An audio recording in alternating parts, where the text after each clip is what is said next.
Is it a work thing?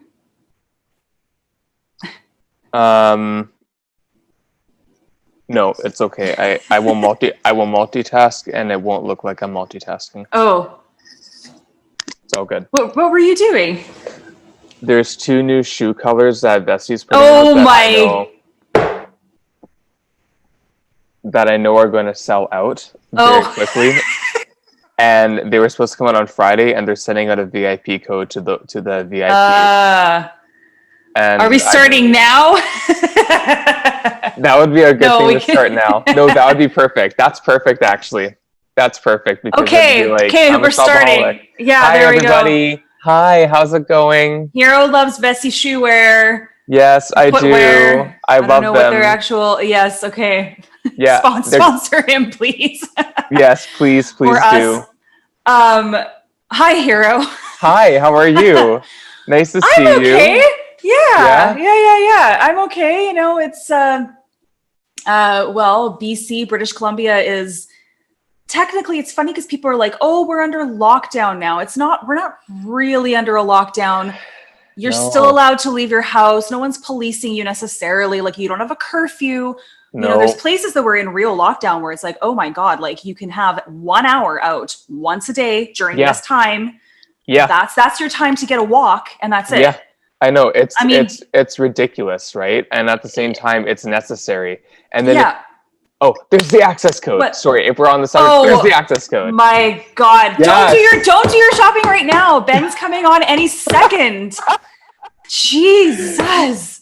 Anyway, so yeah. Oh God. Anyway, the lockdown is horrible. Yes, but it's not really a lockdown. I guess my point is there's a lot of restrictions more again, which is completely understandable. And I think, you know, if people just do their part, then we won't actually have maybe this so quote unquote lockdown. I mean, you know, cases, yes, are going up, which is horrible. And you know, I know they're trying, oh God, like we could have a whole conversation about this. Like I completely agree with the restrictions that they put on, and I'm glad that they've done. I'm sure Ben will have a conversation with us about masks. Totally. And that could be a good segue actually into our guest who's coming on. What are you doing? I actually am getting I can see your eyes looking down. And if people are watching this on YouTube, they're like, oh, good, Hiiro's not paying attention to Rachel. No, it's true. No, it's true. I'm really I'm embarrassed. I'm embarrassed because it's not professional. It's not professional. But I'm a little verklempt. And I'm crying? Yep. And I'm checking out right now, and I finally got the shoes that I wanted for so long, and I am so happy. Oh my God! Yes. Hold on a second. Yes. Show. Yes. Okay, are you having an orgasm? What the hell is going on over there? Yes, I'm having an orgasm. Yes, I'm having an orgasm. Yes, I'm having an orgasm. Oh, come on, now you got your fucking code! This is not fair! Okay, you are gonna hurt everybody's ears. Sorry, everyone. Did your eardrums just explode with that very high-pitched, 2 octaves above his normal range? Okay, I got it. My good friend. I got it. My good friend. That was probably the cutest and funniest interaction we've maybe had on the show thus far. Card was declined. Why was it declined? Okay. Sorry. Should I tell Ben to wait a couple minutes? Can you? I'm so fucking sorry. I'm so sorry. Oh my God. I'm like so embarrassed right now. Okay. This is such a plot twist. No, it's not a plot twist. It's okay. Calm down. Take it, like you said, you've done with me before. Big breath in. Big exhale. Okay, but seriously, are you doing it on your computer now? Because my phone isn't working. Okay, I have to tell him to wait a couple minutes then. Again. I'm so sorry. You can slap me after this. I can't slap you. We're in different cities. Oh my God. I am gonna. Two more minutes. Yeah, please. yeah. And when you watch the intro, you'll know why.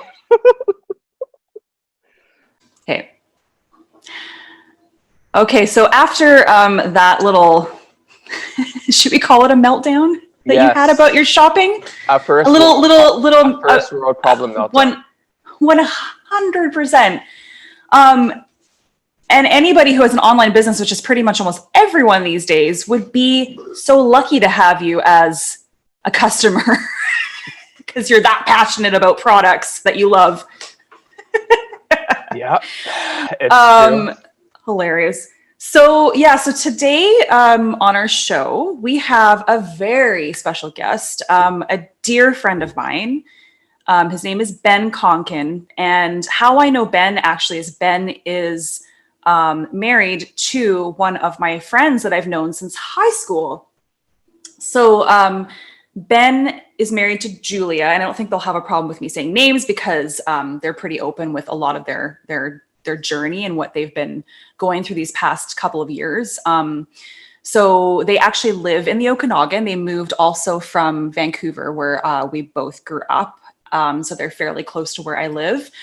But I don't see them very often. And the reason being is Ben was actually diagnosed, I want to say, he'll explain this when he hops on, about maybe 2 years ago. So with something that is actually quite a rare disease. Some people might know about it because it sounds like multiple sclerosis, but it's actually systemic sclerosis, which is also known as scleroderma.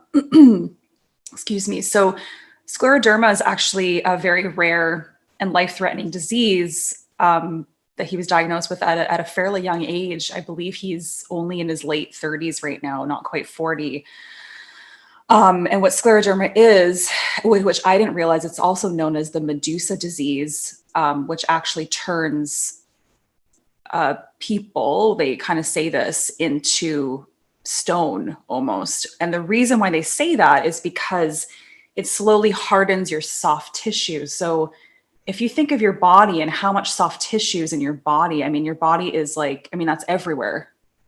It's right. It's a pretty devastating condition or disease to have because of that hardening of the soft tissue. Yeah, I know. It is, you know, and the reason why I think that when I'm talking about this, that I'm not so verklempt, maybe is the right word, about Ben, is that him and his wife are like the most, I mean, they've gone through fucking hell and back, and I'm going to swear, and that's, I think, fine for this episode. Mm-hmm. But they are such positive beacons of light, and they've always been that way, like ever since I've known them. And they are, especially Ben, I mean, Julia as well, because she has been by his side through all of his hospital visits and all these things that he's gone through. They are so inspiring because they've, you know, literally seen death's door and they've risen above it, and they're still dealing with this battle every day because there isn't necessarily a cure for it. You know, hence some of these rare diseases maybe don't have as much funding going into finding cures and things like that. But still, like, they just, their story and just how they're, like I said, rising above all this is very inspiring. So what we really want to do is just, shine more attention towards this disease, because there are more people than you know that do. Yes, it is rare, but it exists, right? And there's a way, you know, for people that have scleroderma to have a better life, to live day to day, you know, even though they have symptoms almost every day, but just to have a more comfortable life and to live life. And that's what Ben does. So I don't really want to give out too much more information about it, because first of all, I'm not a doctor, so I don't really know all the details. He's told me some things, but I'd love for him to talk more about it. What I love about Ben is that he's so open and honest, and he wants us to ask questions. He wants us to get nitty gritty because he wants to bring awareness to this. And one of the main reasons as well is why we chose this time to have Ben on the show is because he's actually just starting a non-for-profit organization or charity, I should say, called the Scleroderma Network. So sclerodermanetwork.com will have all the information at the end of the show about this charity. And he's just started this, I believe, just in Canada. I think it's kind of hard to do it, more internationally. So I think he's just starting there. You can donate to the charity. There's way more information on the website about him, but you'll learn all about him in this episode. And and the reason why I kind of said, oh, great segue when I talked about masks is because Ben is one of those people that, if you're like, oh my God, I'm healthy, like, why do I need to wear a mask? This isn't going to harm me with COVID, blah, blah, blah, blah, blah. Mm-hmm. Ben is one of the reasons why you're wearing a mask. Okay. Because the reason why I said I haven't seen him very often, or Julia, because, he's in a very high risk category when it comes to COVID. So they have been doing their best to almost just pretty much stay home. Yeah. So that's why I haven't necessarily seen him. I've seen him from afar sometimes, but yeah, I think when I think about wearing a mask, I think about people like Ben. So, I hope this will shine a light on many topics. And there he comes. Look at that. Oh, good timing, actually, Ben. Hello. Hello, my friend. How are you, Ben? It's so lovely to meet you. Yeah, same to you. Thank you so much. much. Insta following each other a bit here. We have. It's very humbling, actually. So thank you. Absolutely. Yeah, and Ben, actually, it's Hiiro, I should say. Ben has recently watched. Have you watched or listened to our episodes, or both? A bit of both. Sorry, which? Sorry, Ben. Have you watched or listened to some of the episodes, or both? Well, I've watched a bunch. Yeah, I'm over half. Which is amazing. That's 8 hours of us just rambling on about nothing. It's like, well, you guys have been my partners in crime when I've been at the hospital getting my IVIG treatments for 5 hours a day. So I just plug in and oh my God, listen up. Ben. Rachel, I didn't tell Hiiro that actually. We have a VIP. We have a VIP. Get double plugged in. Yeah. Oh my. Yeah, totally. That's what I was thinking. I'm like, maybe this is why we should get t-shirts so Ben can listen and then he can wear our faces on his breastises. Oh my God, totally. As long as they're upside down. So yeah, exactly. Exactly. Mine are getting excited just hearing about that comment. Oh God. I shouldn't have brought up the breastises. It's always about your breastises for some reason. Always. And the testises. Yeah, exactly. Oh goodness. So, Ben, we just did an intro with you, and I was glowing mostly about, a few things, but how we met, how I knew Julia first. Yep. But glowing because, and I didn't really get into this too much, and I didn't actually say this, but I'll say this in front of you. You guys are, I'm not just saying this because you're here, but you are literally, and sorry, other friends out there who are married or who have a partner, you are my favorite couple. Aww. And I'm not, for years, pre whatever has happened in our lives the past few years, or in your lives, we've always, and Adriano and I will say this too, we've always thought of you guys as just such a beacon of light and positivity and fun, and both of you are just like this. Aww. And throughout all the shit that you've been through the few years, I feel like you're still like this. Oh, thanks. Well, no, no, absolutely. It's just been is rare. It's been a very tough few years. We are understanding of relationships that don't make it when stuff like this happens. Right. It's almost, I would say it's probably harder on Julia than it is on me going through this. So yeah, it's a different world. Sorry, as soon as I logged on, I started getting a little tickle in my throat, so I'm going after the water and coughing pretty hard here. That's okay, please do. It's all good. Cough away right into the microphone. No, just kidding. I'm going to be having a mute button when that happens. No, it is all good.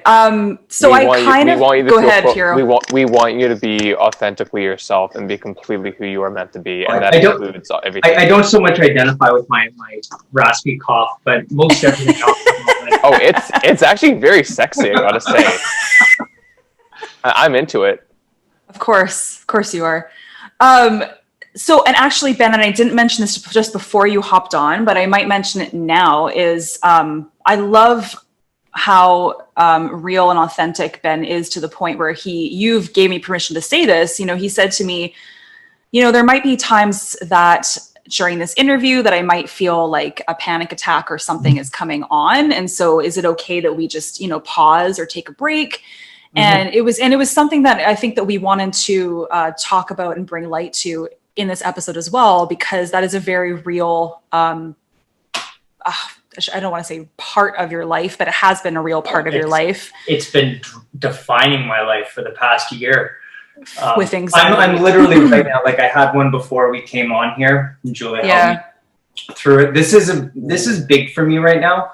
I wasn't able to talk about my disease for months, like for almost 6 months. Julia had to be my advocate, and thankfully she knows she knows more about my disease than I do. She's the one who does the dirty research, so I don't have to see the garbage that these bad facts in between that are scary and horrible about it. But right. Yeah, like right now I'm sort of planning one. My panic attacks, I don't know what you described, come on as a neurological itch. So I right now feel like I kind of have ants crawling all over me, like every inch of my skin. But when it comes on fully, they all start biting at the same time. When you get an itch in your foot and it's not itchy, it's like that sharp poke. Yeah. And and you can't do anything to stop it. Imagine that covering every inch of your skin. That's sort of what my panic attacks feel like. So I'm doing well. I'm transitioning is hard for me. Like this has been really, I'm excited about doing this with you guys. So right now I'm just getting myself level. So. Yep. Fair. How are you two doing this morning? Is it still morning? Yes, it is. Yeah. Last time I checked, the clouds are very muted. It's hard to tell what's day and what's night right now. We're okay. We had a pretty funny, and you'll listen to it post episode. We had a pretty funny start to the episode because Hiiro had a little, attack of his own, but it was more first world problems of trying to buy a pair of shoes that he's been pining over forever that were going online like just before we hopped on. So, and I'm only saying I think he's turning. I'm a shoeophile. Like so, yeah. So okay, multiple colors. Do it. So terrible. So I know now he's gonna have a laugh attack. But so I was trying to introduce you, and he kept looking down. I was like, "What the fuck are you doing? You're not even paying attention to me," because he's trying to buy something online, and not even watching me.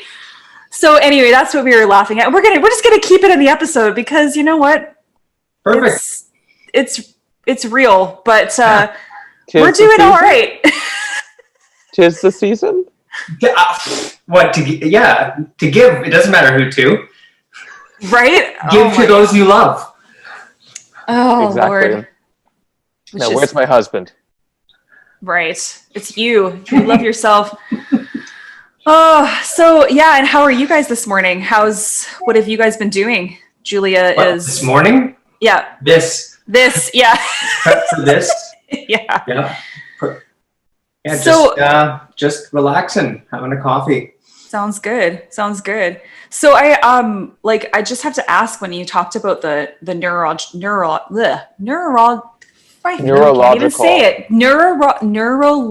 You know what? It's funny with the headphones on because everything's so muffled. Here, I'll say it again. Neurological itch. Was it something that you had ever experienced with anxiety? So it is a complete. Yeah, and anxiety is what I was going to say. Yeah. Well. Like technically, you could say since I was diagnosed in 2018, I've been in a state of anxiety. And that's sort of what they figure is that my sympathetic nervous system, my fight or flight mode clicked on when this all started. And my disease happened so fast that I was I have a huge fear of needles, or let me rephrase, I had a huge fear of needles. And then I basically have had every horrible needle test that they administer. I'm sure there's others, so I don't want to jinx myself to more, but yeah, I've just been in a form of anxiety since then. So January 2018. And then this started in 2019, and late 2019, December-ish. And then COVID happened, which changed my life in a totally different way while I was dealing with this. And then it was just full blown. And then we learned that heat and exertion exacerbate it. So the summer came, and we moved to the interior a year before you did. So we're dealing with, California heat up here. So I was stuck inside in AC and couldn't really do anything outside. Couldn't, like, you'd think beautiful day, go for a walk, but my skin being in the sun for even a minute sitting would cause a panic attack, an itch attack to come on, because it's related not just to my emotions, which it totally is. Anytime I have a spike in stress or happiness or excitement or shock or anything, even the doorbell ringing would get me going. And then, to the point of going outside and sitting in the sun would trigger one. So I was pretty bad for a while. And then now with a lot of not medication, but a lot of self-reflection and really working on those deeper inner demons and all the things that you have piled up that you don't really deal with. I've had to work through all of them with basically someone behind me with a hot poker. It was an accelerated self-reflection to try to get through all this. And it's been something that I feel like I've gotten through pretty quickly, and I'm still going through, but have a lot of good tools. So yeah. Oh, by the way, if I start rambling on, please, by all means, guys, cut me off. We're good at rambling too, so it's maybe we're not good at recognizing it with each other, but well, thank you for saying that. But no, we want to learn all we can learn. I mean, this is what this is all about, right? Is educating, obviously not just us, but those around us, and awareness and all those things. But I probably did not do.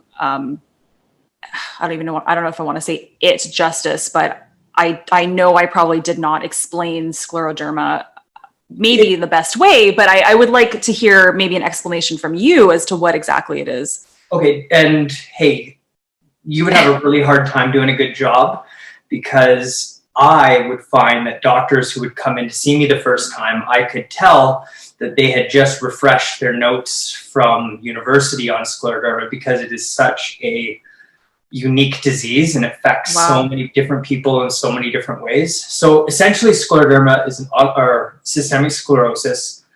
I have diffuse systemic sclerosis, which is unfortunately the worst kind of it. And basically it is your autoimmune, or your immune system starts producing collagen, too much collagen. And collagen makes everything hard. That's why you get firming cream on the face, but it attacks all of your soft tissue, ligaments, muscles, skin, all your major organs, your vascular system, eyes, like anything that has blood flowing to it, veins, arteries, it hardens. So it went after my whole body. So it started, I thought I had arthritis in my hands. And when I didn't react to any drugs, they took me to a rheumatologist, and she was sort of inspecting my body. And within less than a month, I started showing a telltale sign, which is freckling, or they call it salt and peppering of your skin. So you start getting white spots like freckles everywhere. And that was the trigger.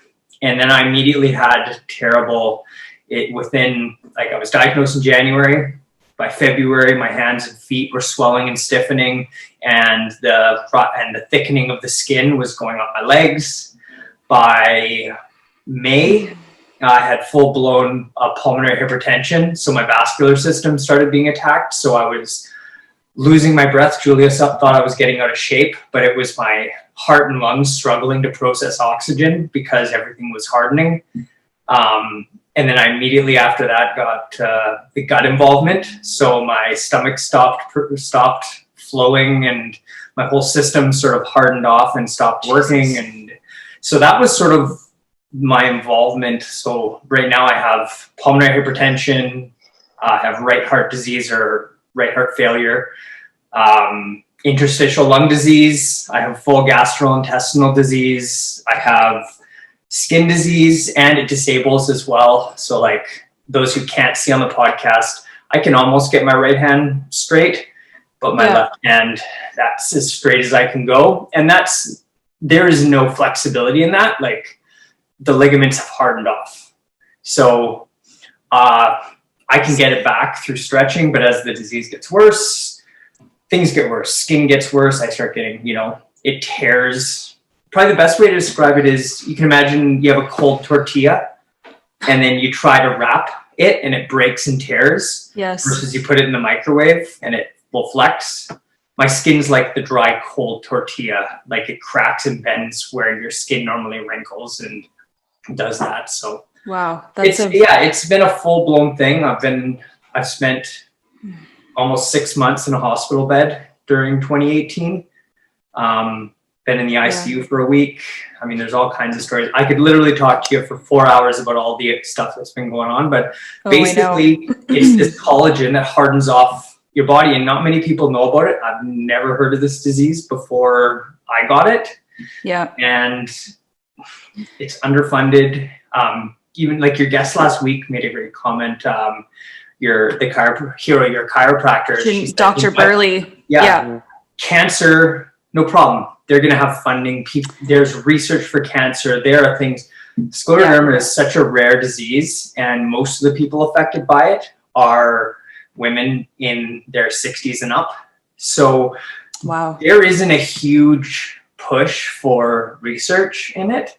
Yeah. Where when someone like myself, younger people get it, it tends to be more aggressive. But anyways, it's a disease that 10 years ago, I probably wouldn't be sitting here having this interview because even in the last 10 years, there's been such gains in knowledge because there was no research on it before then. Wow. Now, well, first of all, I can't I know Ben, you and I have talked about this at some length for a while. So, but I just, every time you talk about it, my heart still still sinks and still feels for both of you guys. But I guess my first question is, why do you think now it's starting to get a little bit more spotlight, for a lack of better term? Like, are there more people that are being diagnosed with it? Is it, it's the evolution of medical industry. There are always rheumatologists. Like rheumatology, I thought was arthritis and old people and problems, but they're autoimmune. They deal specifically with autoimmune diseases. Your rheumatologist. It was just going to happen because we're evolving. There's no reason why, your phone should be such an amazing little computer, but it just happened through the evolution of technology.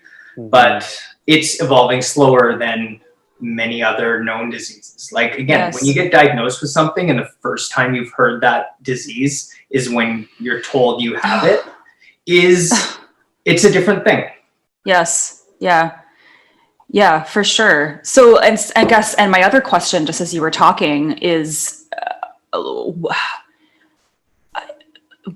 I guess nobody really knows what causes it. There's no, I'm just asking from being completely naive to this still, but we don't know in general how autoimmune diseases happen, period. Yeah. See, I didn't know there's that. No like your body turns on you. Yeah. And there's really no take autoimmune diseases across the board, Okay. We don't know. We're learning. Right now it's more or less better treatments, but and doing what you can. Yeah. Well, I will say though, despite all this sort of negative talk about what's going on, is you have a lot of choices when you get sick to be someone who decides to die and to become the disease, or become the life in your body and fight it. So, I mean, I have a disease that is going to be a really hard one for the rest of my life, but I don't ever see myself laying down with it. Like, you gotta wake up with a smile on your face one way or the other, like, and know what's going on and be happy. Even when I was in the hospital, you know, there was a lot of grumpy patients, and you have a choice to live in anger and frustration and just self-deprecation, or you can, you know, put a smile on your face and have a laugh and still wake up and do everything you can to make it to the next day. That is beautiful advice for everybody, regardless. Like, yeah, thank you. Oh, absolutely. Yeah. Hiiro, you were going to say something, maybe. Yeah, well, I think whenever it's very easy for doctors to say something that it's an autoimmune something, because whenever I even have other people that have said to me, I have whatever is going on, but there's no explanation for it. And I'll say, okay, well, is there at least some categorization of what it could be related to? And they'll say, oh yeah, probably autoimmune. But then when I hear autoimmune, and I know there's, again, it's like anxiety, there's thousands of anxieties, but people just think it's something that's general. In autoimmune disease, people automatically think of two things, in my opinion at least: HIV and MS, or fibromyalgia. I think of lupus. Isn't that an lupus autoimmune? as well. Yeah. So those are the four that come to my mind. Because when you think of the other things that come up, they're so in between everything, and it's kind of like a blanket term. So the fact that scleroderma has not been addressed in the same way partially could be because people just naturally weren't aware of what it was, or how to put a so-called label to it to then diagnose a proper treatment and therapeutic plan for it for those that have it. Right.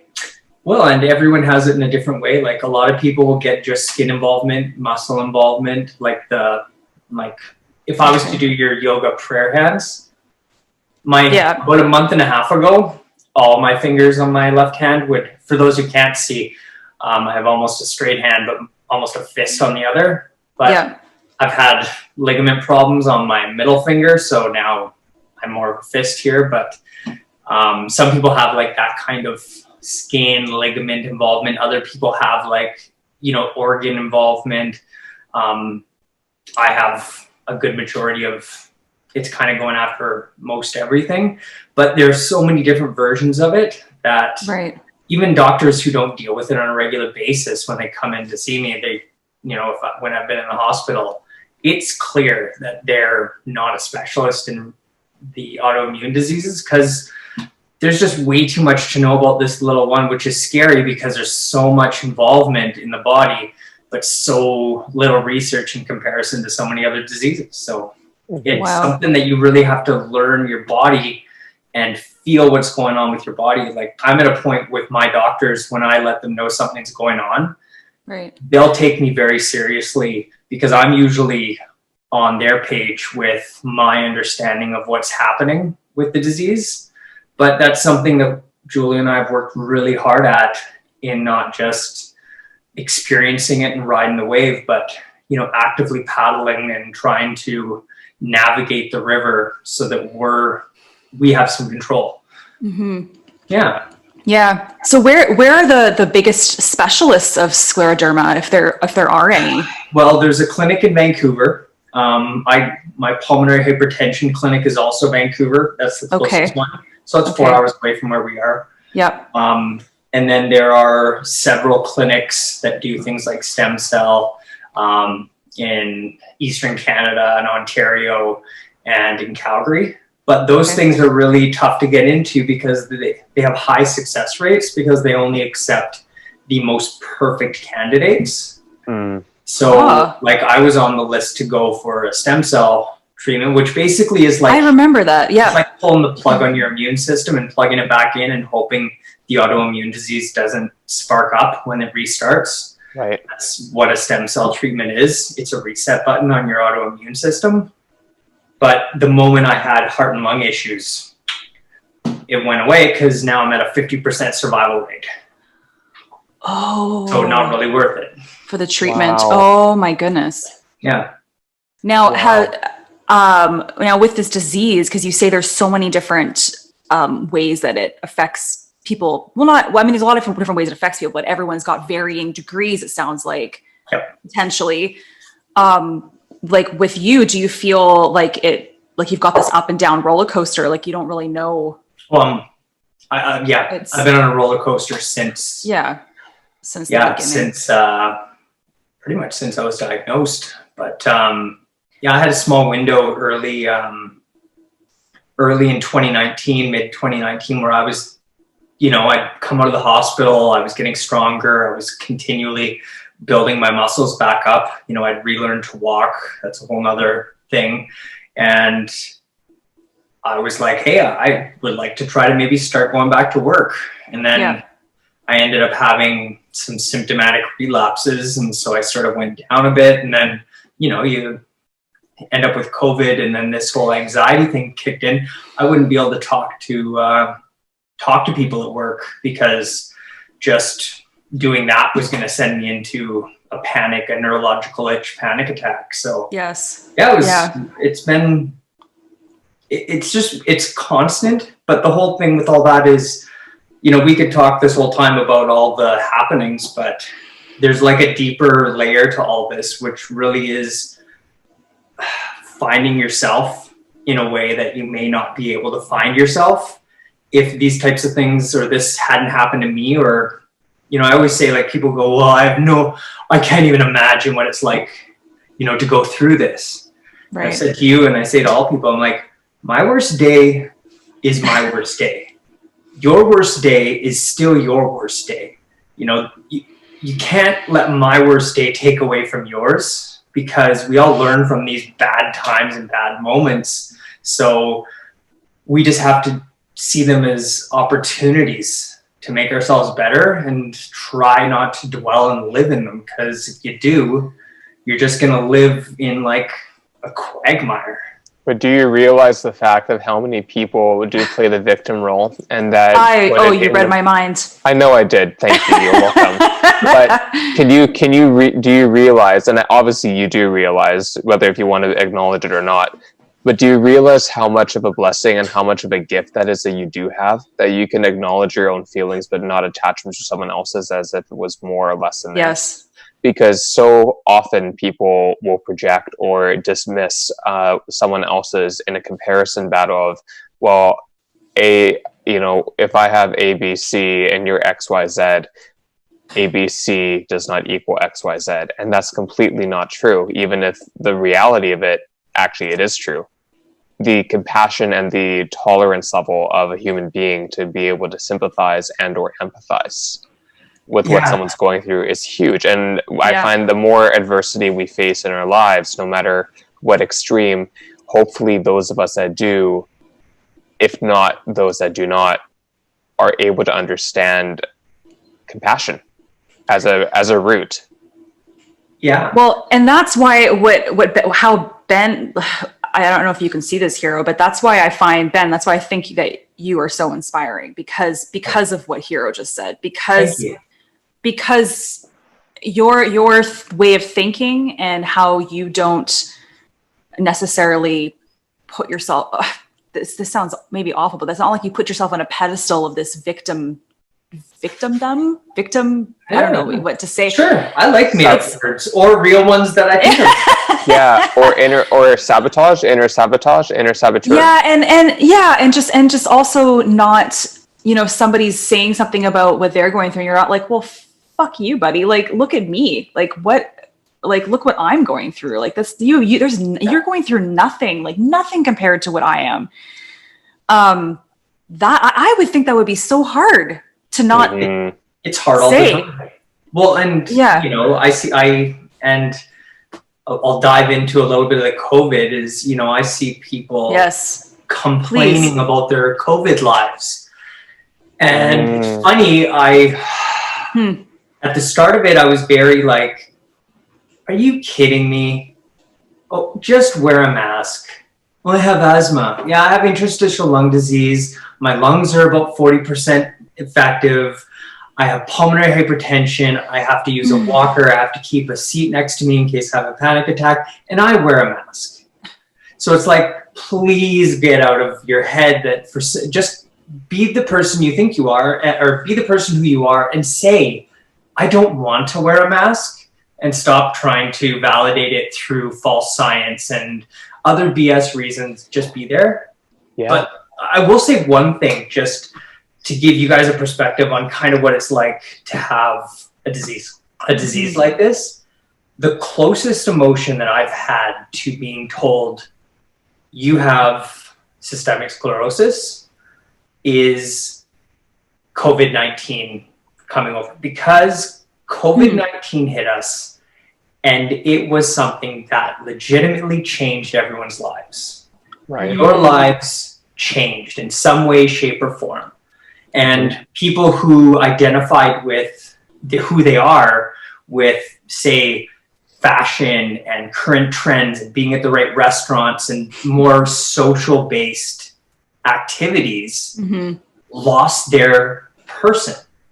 You know, I realized through my disease affecting me how much of my person I was losing and who I identified as.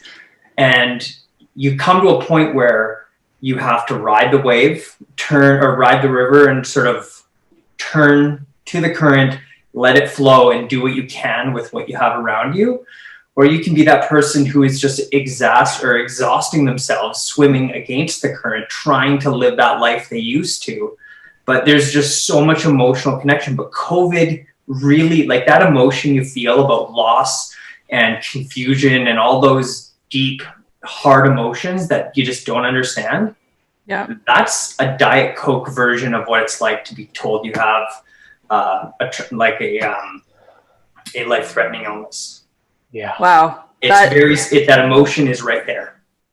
You couldn't have said it more. I mean, and I like to say layman terms, just because it makes it easy for those of us to understand and process if our level of awareness is not of the same as those that are dealing with that or similar, but not layman because we're unintelligent or ignorant, but actually, yeah, because we're ignorant. We don't know. So how are we supposed to understand unless if we have someone to provide us factual and legitimate information? And then from there, how do we advocate and educate ourselves to be able to support from true information?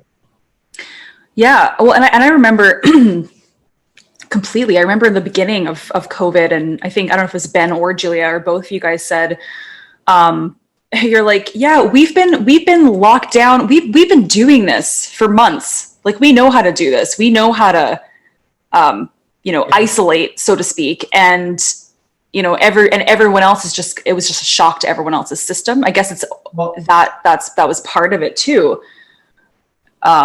It was February. We were in Orange County when the first case hit in Orange County. Yes. Wow. And we packed up our stuff and came home from our vacation a couple days early. Okay. Because we just were like, we're not going to be able to relax. We need to get out of here. We need to get home. And we started the lockdown. Then we just basically looked at the writing on the wall. We're like, yeah, this could expand, could get bad quick.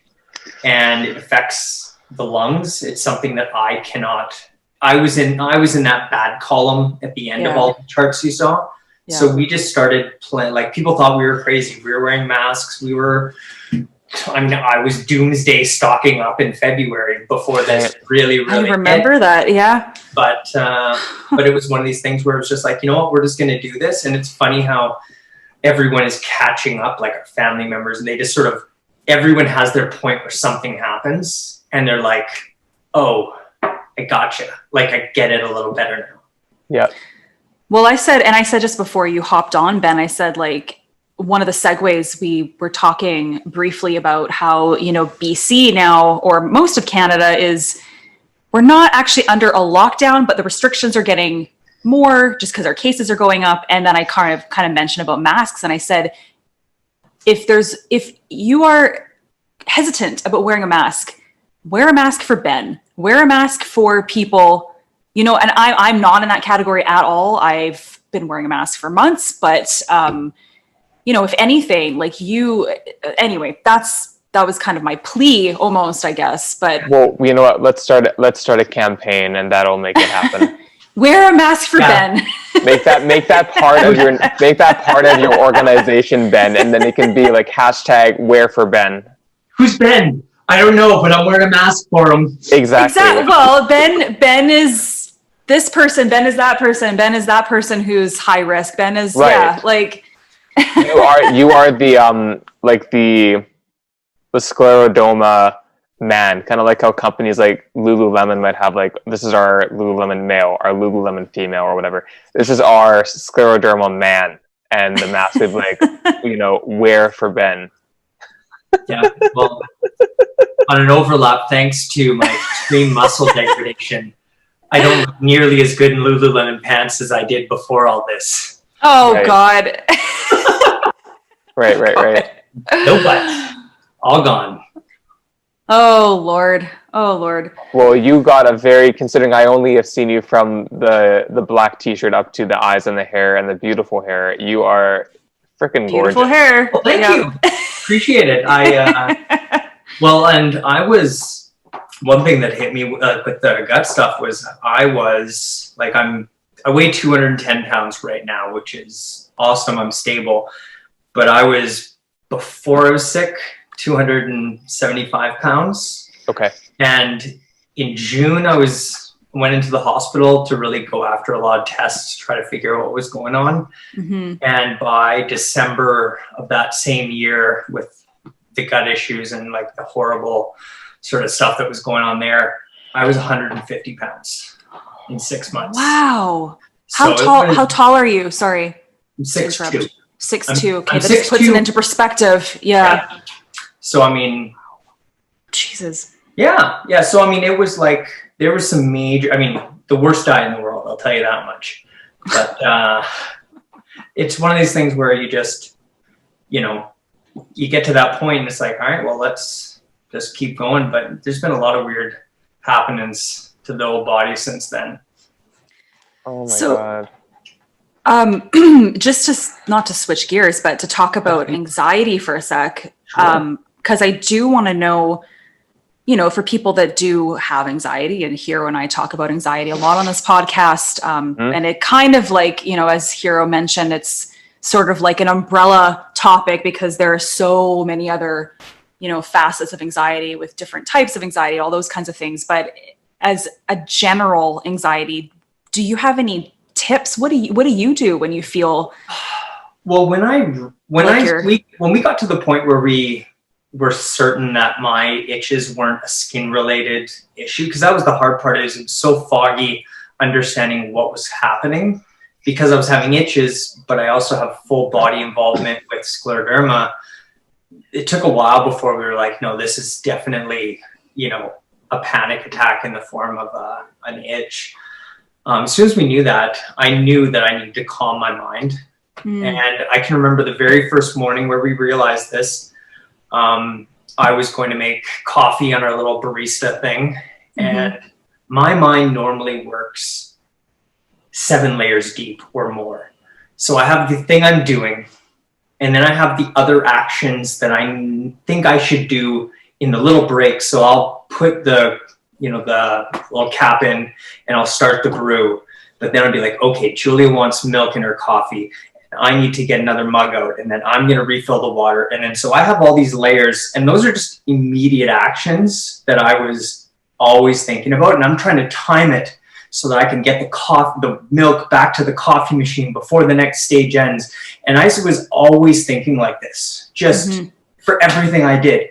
There's and then beyond those layers, there's the layers of what I'm going to do today, and then what I have to do today. And then you get to the layers of, the things you've been putting off, the real deep stress things like, I really need to do this chore. I've been putting off this. So I would have a layer cake of things that I was worrying about all the time. And it came down to, on day one, I had to stop myself and just commit to being in one moment. So it was, I know you can go refill the water, but I would sit there and breathe, and I would feel the anxiety in my breath, and I would just make coffee. And everything I would do would just be to make that coffee. And it would take me twice as long because I wasn't multitasking, but that's how it all started for me. And then I just started recognizing when those heavy breath anxiety moments come up, that I would be like, what is that? And then I would sit there and I would sit down and I would take a moment to actually assess what brought that on. What is making me more stressed? Because I had to, because if I let that linger, I would go into a panic attack. Like literally someone sitting there with a hot poker, like, okay, you got 30 seconds to figure out what this is, or I'm going to hit you with this thing. And that's kind of the mentality I had, was the balance of, this is going to happen to you if you can't figure this out, but not doing that in a negative way, not doing it in a self-deprecating, like, if you can't figure this out, you're a loser and you can't think. It's okay, you've got to calmly, constructively get to and I have so many steps from there that I've used, but breaking it right down, it came down to removing the layers. And then now I'm on an anxiety medication, and quite literally the anxiety medication erases the bottom layers for me.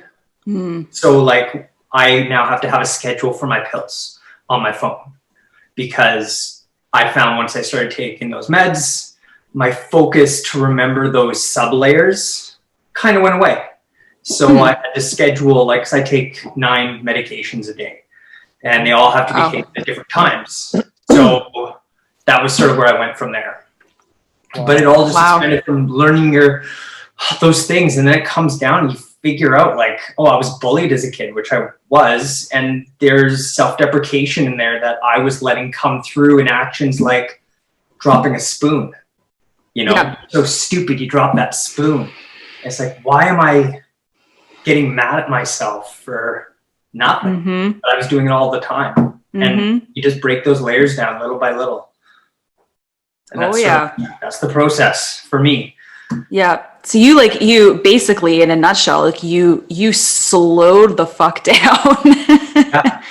Slow down. I mean, and also that is so key. What do they say? Like, the first 15 seconds, or like you said, 30 seconds, but the first 15 to 30 seconds of recognizing a symptom of anxiety and realizing it's just anxiety before, like, you have a fairly small window, really, to not react or react in a different way. Correct. As to not let it spiral, right? So it's important to, it sounds like you've been fairly good at catching that, if you can. Well, again, I have, as I said, I physically had, like, getting an itch attack is torture. It's a terrible pain and mentally tough to manage. So I was motivated pretty hard to, like, stop everything when things started happening and sit down, because, you know, I did not want to go through that again. But I mean, for months, it was a daily occurrence. So you just, you work, you stay positive, you do everything you can to try to not get negative when it happens. And it's funny how you do something every day and you keep a positive message. You know, like I stopped saying, I can't, I won't. Like, you start saying, I will get through this. And then I started doing future tense and saying to myself, like, I am through it. I am on the other side of it. And I would try to experience the emotion of being on the other side when it came to all the stresses that were going on, because that was where I wanted to go. There was no point living in this tough time right now.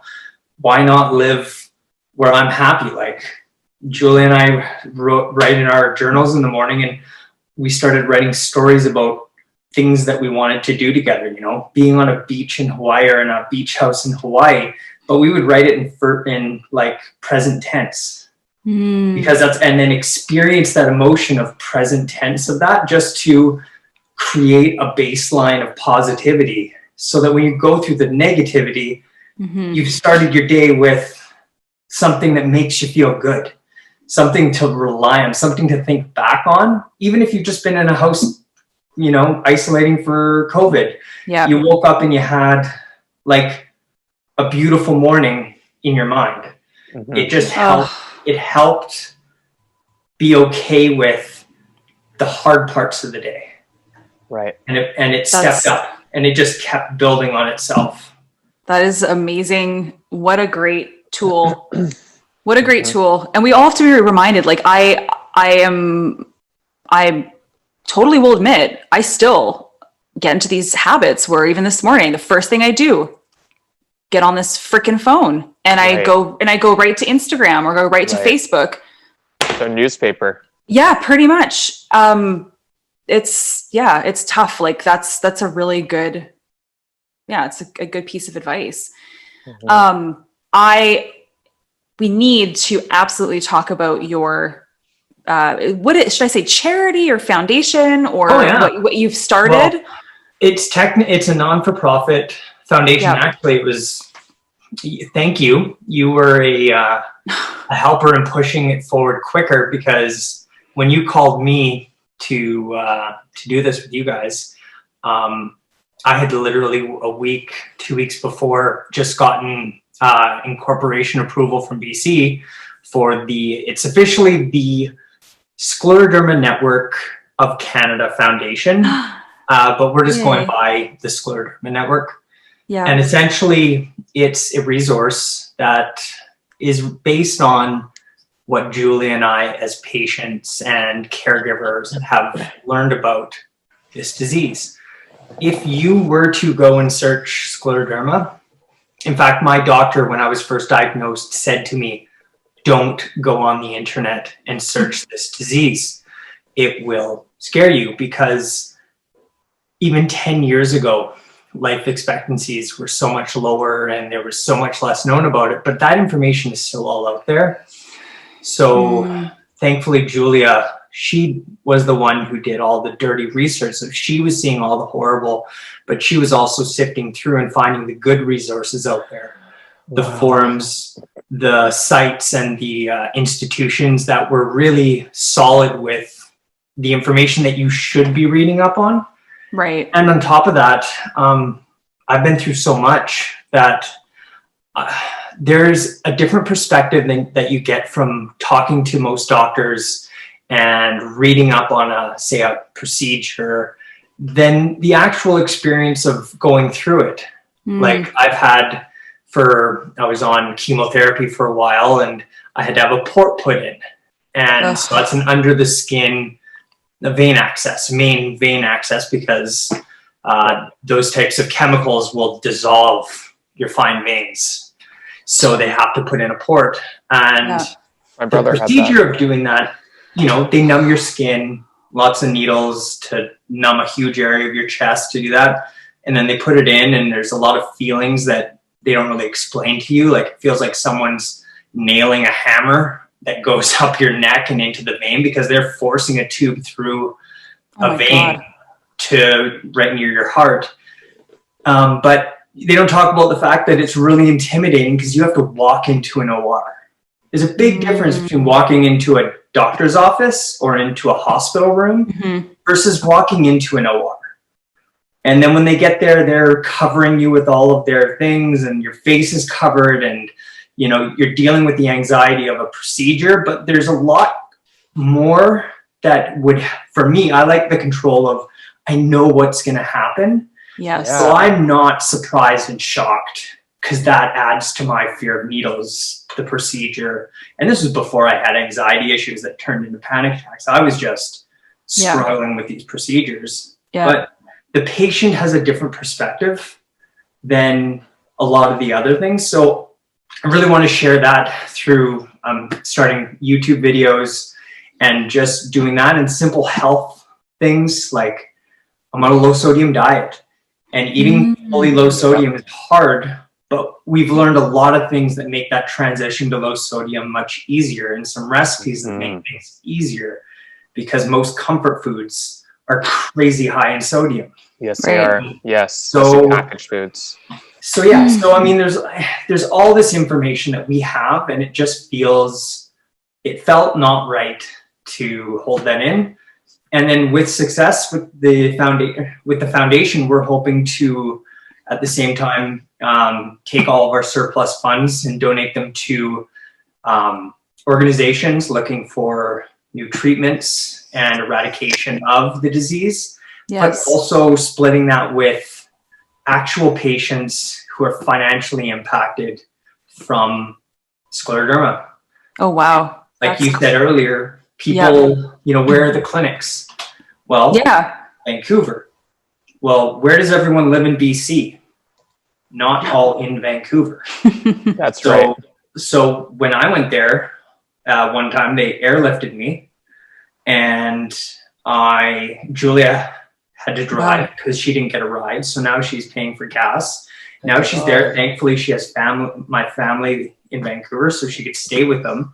Yeah. But if you're a caregiver or a family member, well, now you're paying for a hotel and you're losing your income. Like, the Canadian system is great for covering all your medical expenses, but the amount of financial loss that you can still incur by having this disease, or any rare disease that you can't be treated at home, is immense. So I really want to focus on that. So also to help bring in people who have the disease, who can share their stories, and we can create a network where people get to share in each other's experience, lean on each other, and just have a community that is based on the internet. So it's not regionalized. It's anyone who has the internet and speaks English or can get some translations can get this information. So that's kind of amazing. That's what I want to do. It's right now literally. Thank you for the very first donation, Rachel. You're welcome. You officially paid for the first year of web hosting for.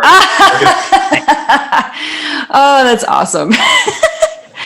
That is fantastic. So so with that being said, this is definitely a live website already, and I'm sure there are kinks that need to be worked out. What's going on, it'll be ever evolving. Yeah, exactly. So, and like I said to our listeners, our watchers, prior to in this conversation, that we will definitely put the website link as many places as we can. So I think it's this, is it thus? No, just sclerodermanetwork.com, right? Sclerodermanetwork.com. Okay. Yeah. So that's awesome. And then your YouTube videos are linked in there, correct? Yes. Or they will be? Yeah, under my journey. There's a few early videos right now, but the official categories, as I said, the website was put together and launched 2 days ago. So we're just, the organization has been live for less than 2 weeks. Okay. So as of the recording of this, over the next few months, content's going to be increasing. But as of right now, if you have scleroderma, there are all of the resources under patient resources that you're going to want to go to find the forums and medical sites that are going to give you the real deal info that you can lean on for, you know, your first moments of investigating this disease. Yes. Because there's a lot of garbage information out there. I bet. Oh my God. And I can only imagine that there's a lot of garbage information about a lot of things out there on the internet. I mean, what's the first thing, I'm not to make it not just about scleroderma, but I mean, the first thing that my doctor always says to me, because I have health anxieties, like, did you Google it?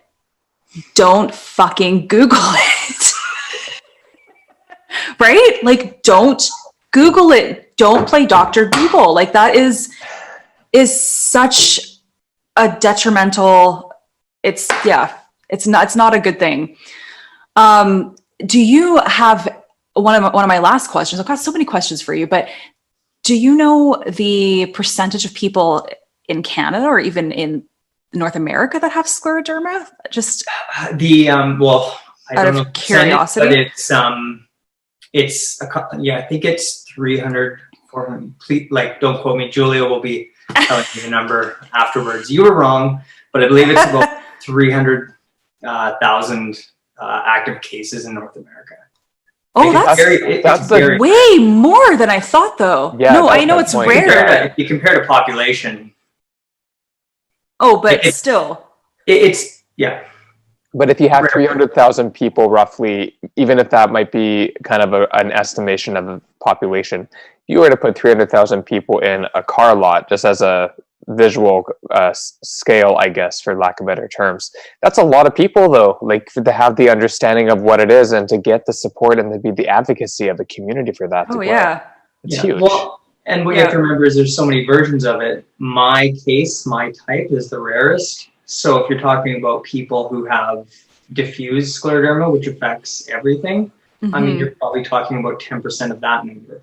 Okay. So, you know, you start getting into, like, I mean, again, I am not quoting exact medical numbers, but right now it's just very rare for it to be in a form like this, and then to take it out of being a female infected by it, more rare. Right. Then a younger person, more rare. So now it's like a young male with the worst case of it it's an anomaly. Ben, do you mind me asking, because I actually don't know this, how old are you? 39. Okay. I thought it was, yeah. And diagnosed at 36, I guess. Yeah. Yeah, that's huge. That's and huge. It was life-changing instantly. Like, you know, it went from Julie and I, we'd gotten married, we'd moved to Kelowna, and now we were, you know, looking to start a family, to all of our efforts went to, you know, saving my life. And I do have to again say, Julia saved my life. My wife saved my life.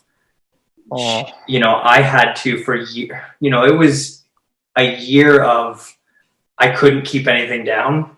And she would sometimes make me 3 meals just to find one that I could stomach, because I had to find a way to get minimum 2,000 calories in me every day, because I had lost, you know, 130 pounds, and I wasn't physically strong enough to stand up and cook a meal for myself. So, I mean, Julia really did save my life in so many ways. Emotionally, she helped me through it, but physically, she was my caregiver who made it possible for me to have a chance to survive. Right.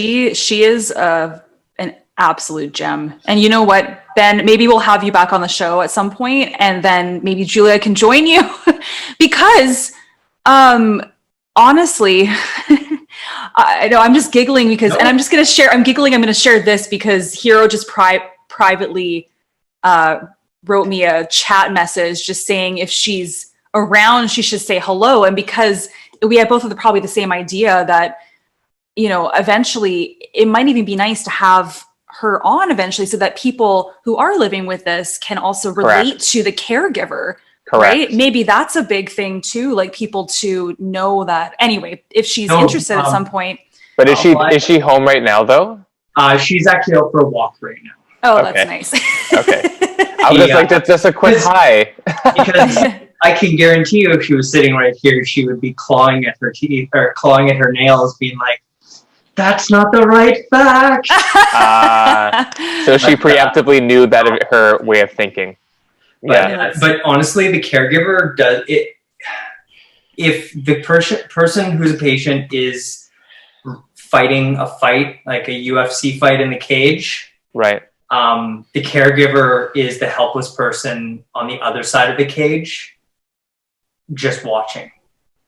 And they can provide water, they can do everything, they can provide support, but they unfortunately have to watch everything happening in real time, where when you're fighting a fight, you know, you don't put yourself in that outside perspective. You are in it and you're focused on right now. So yeah, the caregiver side of things is drastically underestimated and not talked about nearly enough, but they're often the people who allow you to survive. Jesus. Yeah. If I can say one thing though, is that just was a very, I don't wish it on anybody, but it was a moment that that I learned only because of this process. Was at one point when I was in the hospital, my port got infected and I got sepsis. So they had to rush me down to ICU. The ICU doctor came to the room and basically said, "We're going to feed you every antibiotic we can. If your body doesn't react in 4 hours, we're intubating you. and your heart's not strong enough to survive that. Oh my God. So Jesus Christ. we were given that moment. The first thing I said was, I don't want to lose you. First thought, we sat, we hugged, we cried. It was a blur. And then however long it was, it felt like it was an hour, but it was probably only like a minute. We both at the same time ended our hug, looked at each other, and just said, okay, it's go time, right? Yep, this isn't it. This is not it. And I mean, they rushed me down to ICU. They performed a bunch of procedures. They removed the port. They plugged me with every needle under the sun so they could feed me everything. They put me on a mask ventilator. I couldn't speak because it was jet engine pumping air into my lungs to keep my heart pumping. Everything turned out like I reacted and was able to get through the 4 hours. And then I was down there for a week, and then I got out. But it's interesting when you get into a situation like that, it's like, I guess, like what it was like going to war. You didn't know what you were going to react like until you hit the beach and the shell blew up in front of you. Are you going to crumble or are you going to rise? And it was a very interesting thing to know how much I love Julia and how she is my soulmate and that she is my person. And also that connection plus just, I wasn't ready, and I was going to take every last breath to not go. So it was, I don't ever wish anyone to have that moment, but that moment really defines me every day. No kidding. It's literally fighting for your life. Yeah. Thank you for sharing that, Ben, because that is once again a very inspiring thing to hear. And once again, like just we'll bring her name up again, but Julia is definitely a gem of a human being. No kidding. Yeah, she's but so are you. she's my everything. Oh yes. Does she mind if there's a picture? Oh my God. I adore that photo. Wow. Everyone has to watch the YouTube video of this now if they're just listening. Oh my goodness. She made this for me for a birthday several years back. Oh my God, I love that so I adore much. it. Oh, he's my Ben. Oh, Ben. We could talk to you forever and ever. And I'm almost at a loss for words, actually. Right now, it's one of those. Hiiro, go ahead. Well, and being completely transparent, I mean, like my heart is racing right now, both in. My palms are sweating. Yeah, in actually, compassion and anxiety. Yet I don't need to be feeling any of that because it's not a justified sensation or emotion right now, but the compassion for sure is justified, and I can't even imagine even anything that I can relate that to, not ever compare it, but relate from my own lived experience of observing others that have been through whatever they've been through. That's new sensation, new information for me. And I'm very ignorant, but I also know a lot. And that definitely is not something you hear every day, to not be affected by it and even remotely subtle, like that's insane. It's absolute. I mean, even you can hear, I mean, I haven't drinking water today, but you can hear I'm verklempt. Like, I'm like, what the fuck? Those emotions tell you it's something that's worth it inside you. Yeah. Whatever the heck it triggered, things that don't matter don't trigger things. So, every time your body tells you something, it's not a door, it's a path. It's not a wall, it's a window.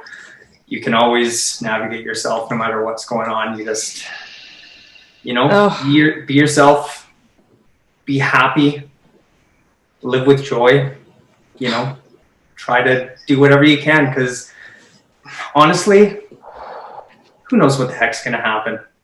you don't know what's going to happen. So why would you really need to sit around and find yourself dwelling in crap, you know? No. Thank you all.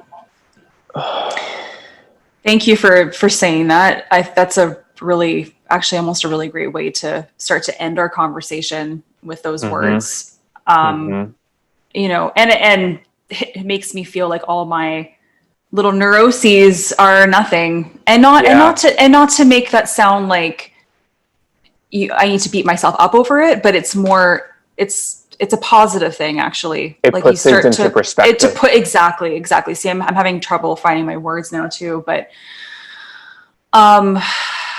yeah, Ben, I love you.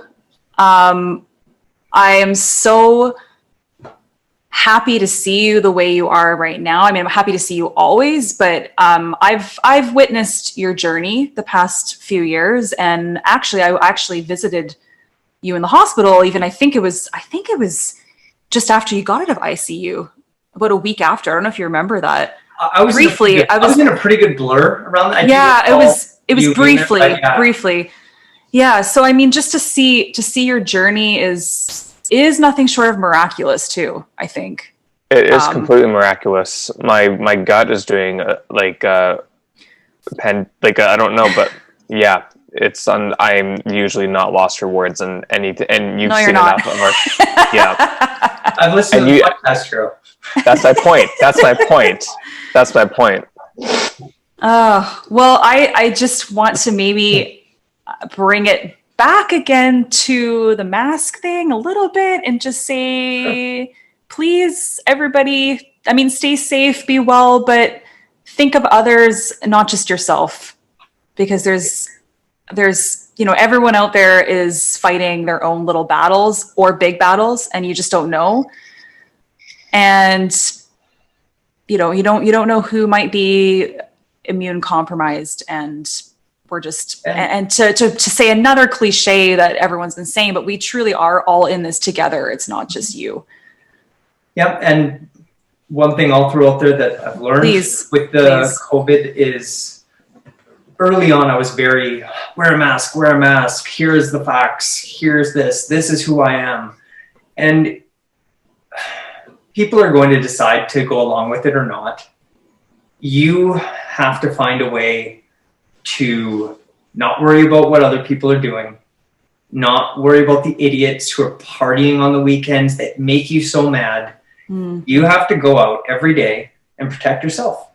It's true. When we go out, we have a system. We assume everybody is sick. We don't go into places that are might have too many people. Like Julia won't go into a grocery store if it's packed.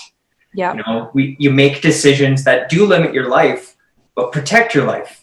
And if you can find a way to just realize every time you're mad that someone isn't doing what they should be doing, turn it into, am I doing what I need to do to be safe for me and those who I come in contact with? Because if you do that and stop all the noise and all the fake info and all the anger and anxiety that social media is pumping at you all the time, there's a calm in there that lets you get through this so much easier, because everything can take you off about this. Everything can make you go down the rabbit hole. So protect yourself, protect your family, do what you can do. And if you're with people who aren't doing, who are in your circle that you can't control, but they're going to be around you, you just need to be really transparent with them about how you're feeling, about what's going on. Because if you hold it in, it becomes another one of those layers. But if you tell someone what you're really feeling and why, not you shouldn't do this, but I feel in danger because of what you're doing, so I'm limiting my space with you, it takes a little bit of control. In my world, it's worked. Communication. Very well said. Very well said. Ben, yeah, I feel like we're going to get off this chat and just kind of meditate a bit on this, or this has been an unbelievably eye-opening, somewhat therapeutic, beautiful chat. Yeah. Major. Look, Hiro's almost pulling his hair. Thank you for having me. Honestly, thank you. Thank you. I know this was a big step for you as well. Thank you guys. Yeah, this is the first time I've gone and put myself in a situation like this, and I had a little manage at the beginning, but as soon as I transition in, you guys create a really safe, open, honest space, and that makes it really easy to talk openly with you guys. And Rachel, of course, I love you. Hiiro, we have not officially met, but I think I've listened to enough of the podcast so far, and just talking with you here I love you too, man. So thank you so much for doing this. You guys are doing a good thing as well. Keep talk. Good open communication is always a good thing. Yes. Thank you so much, Ben. That's very sweet of you to say, and I love you too. And not just because you're gorgeous, that your spirit. Hey. What a gay man's gonna do what he's got to do, but your spirit and your soul and your heart is just one of a kind, and that's coming from someone that prides himself on being completely authentic. So yeah, take that as you wish, but please prepare to come back on the show whenever you want to come back on the show, because this is definitely just getting started, and I would love to have you on regularly in a way that makes sense for you and for us, because this is a discussion that needs to be continued and that will always be evolving, and you are at the forefront of this information as well. Yeah, absolutely. I would be more than happy to come on and talk about anything you guys want. I feel like we have taken a big piece of toast and barely scraped butter across the surface right now. So I agree. I love your analogies. I agree. Yep. We need to add all that damn gluten on there, because that focaccia is just getting not even to the rock salt yet. Oh God. So once again, Scleroderma or Scleroderma? Scleroderma Network.com. Yes. Best of luck Thank you. that. And our final question, which I think we've neglected to ask a few people this and forgotten in the past, but we've tried to remember, is, and I think Ben knows what's coming. Possibly. I didn't prepare for it though. Oh, you don't. But it's the reason you're not supposed to. It's good that you're not. We prefer not, but maybe we'll switch the question up eventually. If you were a fruit juice, what would you be and why? What would I be and why? Well, I want to say guava. Guava juice. That's a new one. Got a nice texture to it. It's sweet. It's kind of a little touch of summer happiness. You definitely can't have too much of it because it's pretty sweet. But and it definitely goes better with a little bit of vodka in there. Awesome. Yes. Yes. Give me that with that spud. Love it. Well, Ben, thank you again. Thank you guys. Yes, thank you very much. We can't wait to put this out there and just, as many outlets as we can, and we'll get all the awareness, as much awareness as we can to this. So yeah, I'm definitely going to be talking about this with people in my network for sure. Oh yeah. Absolutely. Yeah. Thank you. Thank you, you guys. Have a good rest of the day. Say hello to Julia for us, and yes, that we please. want her to. We want to meet her next time as well, please. We will. Okay. Yeah. All right, guys. All right. All the best. Thank you. Mwah. Much love. Mwah. Bye.